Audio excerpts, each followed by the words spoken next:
Presumptive President Bongbong Marcos is adding more and more names to his would-be cabinet, some of which are returning government officials. Another big-time price hike for gasoline is in the pipeline for tomorrow, Tuesday, as officials note higher demand. On the flip side, a price rollback is expected for kerosene and diesel. The Philippines caps off its SEA Games run with a fourth-place finish.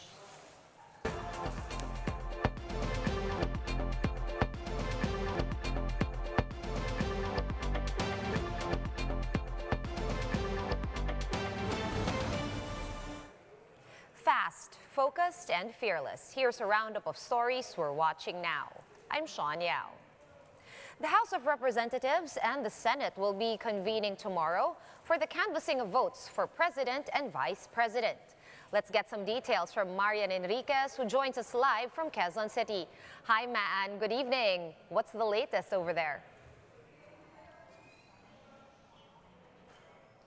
Yes, Sean, the House of Representatives adopted a joint resolution calling on both chambers of Congress to convene in a joint session to canvass votes for President and Vice President. This after they resumed regular session this afternoon. It is now all systems go for the canvassing of votes tomorrow for the country's two highest posts.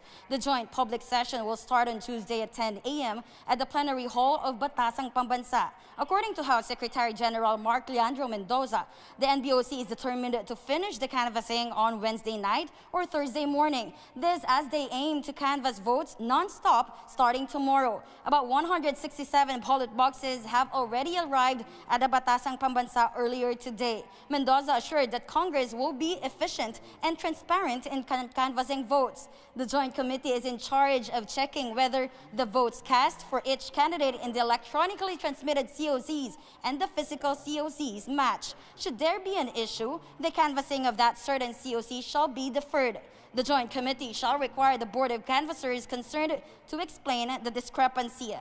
Shauna, the Joint Committee is aiming to proclaim the next President and Vice President of the Philippines by Thursday morning. Sean? All right, thank you so much for that update. Marian Enriquez reporting to us live from Quezon City. Meanwhile, more names have been added to the roster of presumptive President Bongbong Marcos's cabinet. Marcos Jr. spokesman Vic Rodriguez confirmed that former socio-economic planning head Arsenio Balisacan will be returning to take the helm of the National Economic and Development Authority. Cavite Congressman Boying Remulla has also accepted the post of Justice Secretary. Marcos Jr. says he believes in Remulla's capabilities in handling the position. Meanwhile, former Labor Undersecretary Toots Ople has also agreed to lead the Department of Migrant Workers, while Bienvenido Benny Laguesma will be making a comeback to the DOLE after serving as Labor Secretary from 1998 to 2001. And the COMELEC is looking into reports of discarded election paraphernalia in Cavite. Faith Del Mundo with the report. This post of a supposedly wet election paraphernalia at a vacant lot in Amadeo, Cavite has gone viral on social media. The source refused to be interviewed, but based on the photos, these election returns seem to be from Jose Rizal Elementary School in Tondo, Manila. According to PNP Amadeo, Cavite, it has yet to be confirmed whether the photos were indeed taken in their area. Pagtanggap po namin ng report galing kay Ma'am Ruiz, yung election officer po dito, agad po namin binerify sa mga barangay dito, sa mga barangay captain kung may naka-receive sila or natanggap na report regarding sa sinasabing may tinago or iniwan na election return sa area namin. Pero so far po naman wala daw pong report sila natatanggap. Hindi pa rin po sigurado kung talagang sa Amadeo, Cavite yung sinasabi nung nag-post. Actually po, nag-message na rin kami sa nag-post para alamin sa kanya kung sinong friend niya yung nag-send sa kanya ng photos. Parang according sa kanya po ay may nag-send lang sa kanya na friend na para inform lang yung COMELEC kung totoo po yung mga naiwan na returns doon.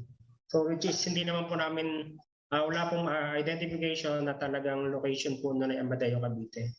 The COMELEC says this has already been reported to them and they are now investigating the matter.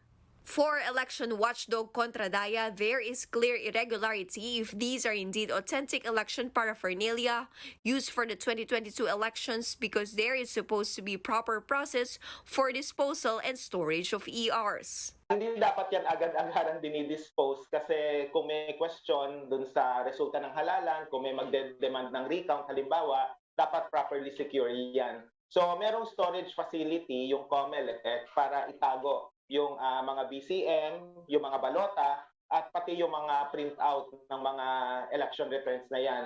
So kung tatanungin mo in terms of timeline, hindi ngayon ang panahon para i-dispose yan. At saka yung proper disposal would have to go through the standard process. Hindi yung pasimpleng ilalagay sa isang bakanteng lote, tapos hahayaan mo lang na mabasa.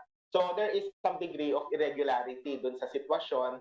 Pero yun na nga, kailangan pa nating lalo pang magpalalim para maintindihan kung bakit naroon yon at kung ito ba ay mga masasabi nating authentic talaga. Contradaya believes that this incident should not be neglected. Ginagawa po namin yung proper vetting and investigation. Sa kaso ng mga basang COMELEC election paraphernalia dun sa Amadeo, kailangan ng maingat at masusing investigasyon dito.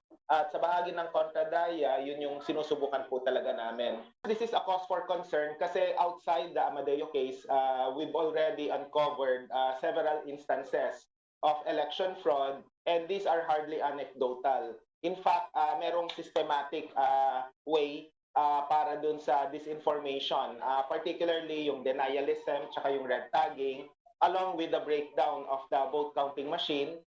Pero as regards cause for panic, For News 5, Faith Del Mundo, we are One News. One News Now will be back with more stories after this quick break. Keep it here.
are still watching One News Now. I'm Sean Yao.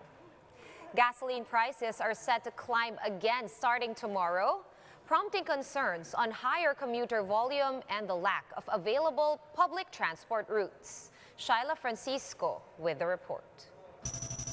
Every day, Hernando hitches a ride from Tungco, Quezon City to a bus stop near Quezon Memorial Circle. He takes on 2 more rides until he reaches Pasig, where he works as a technician. He says he prefers commuting instead of bringing a car to work as prices of petroleum products continue to climb. Para makatipid din, ako commute na lang. Lalo ngayon may libreng sakay, sinasamantala ko. After a rollback last week, gasoline prices per liter will increase by almost 4 pesos, while prices of kerosene and diesel will roll back by more than 2 pesos, according to oil firms. The Energy Department explains that higher demand for gasoline pushed the prices up. Magkaiba yung galaw kasi magkaiba din yung kanilang pangangailangan. May mga bansa na talagang mas magasolina ang kanilang pangangailangan na sa United States. Diba? Palapit yung summer nila. So, ibig sabihin, karamihan sa mga tao sa United States or even sa European countries, nagbabakasyon sila. So, yun ang tinatawag na driving season. The agency advises motorists to plan their itinerary ahead and to lighten vehicle load to lessen fuel consumption. The LTFRB, for its part, is in talks with the transport sector to manage routes amid the influx of commuters. Meron po nakikita tayong paggalaw ng demand in a specific route or specific area. Para ma-address po yung paggalaw na iyon, is kailangan namin i-coordinate yan sa mga operators natin. Aside from oil price hike, motorists using the Manila-Cavite Toll Expressway or Cavitex will also have to deal with higher toll fees. Since Sunday, prices have increased by 8 to 25 pesos. Kailangan po kasi nating balansehin din naman ang interest ng ating motorista at ang interest din naman po ng ating mga investors. PUV drivers and operators may opt to get discounts and rebates under the government's Toll Reprieve program. Shyla Francisco, we are One News. Let's now take a quick look at today's other top stories. Over 1,000 military and police officers have been deployed to Tubaran in Lanao del Sur for tomorrow's special elections. Residents in Tubaran may start casting their votes at 6 a.m. until 7 p.m. 7 people were killed while 23 others were injured after a vessel caught fire at sea off of Real, Quezon. The Philippine Coast Guard and the LGU of Real are now conducting rescue operations. The Philippines wraps up its campaign in the 31st Southeast Asian Games at 4th place. Pinoy athletes were able to bring home 52 gold medals, 70 silver medals, and 104 bronze medals. For more updates, visit News 5, The Philippine Star, and Business World online. Visit our website, onenews.ph, for more in-depth analysis. You can also catch One News on the Signal Play app. Register for a free account at www.signalplay.com and stream One News Live anytime, anywhere.